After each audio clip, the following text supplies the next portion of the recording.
இந்த வீடியோ நம்ம என்ன பார்க்க போறோம்னா மத்தி மீனை பற்றி தான் பார்க்க போகிறோம். எனக்கு தெரிஞ்சதை நானும் சொல்கிறேன். மத்தி மீன் வந்து உண்மையிலேயே அவ்வளோ சத்துள்ள மீன். நம்ம இந்த பெரிய பெரிய மீன்லாம் வாங்கி சாப்பிட்றோம் பார்த்தீங்களா, அதெல்லாம் சும்மா டேஸ்ட்டு தான் சாப்பிட்றது.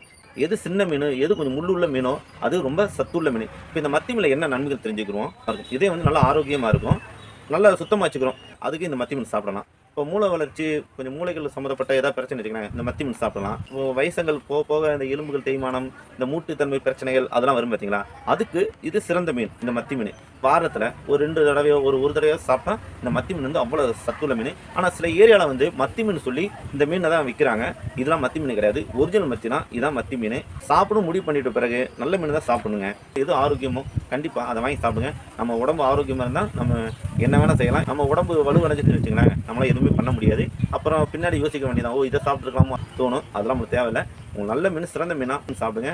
இன்னும் என்னென்ன மீனில் என்னென்ன நன்மைகள் இருக்குன்னு உங்களுக்கு தேவைப்பட்டால் கமெண்ட் பாக்ஸில் கமெண்ட் பண்ணுங்கள். நீங்கள் இந்த வீடியோ எவ்வளோ தூரத்துக்கு எனக்கு சப்போர்ட் பண்ணுறீங்க பார்த்து தான் நான் அடுத்தடுத்த வீடியோ கண்டினியூ வந்துகிட்டே இருக்கும். அப்படி மறந்துடாமல் இந்த வீடியோ பிடிச்சிருந்தா லைக் பண்ணுங்கள்.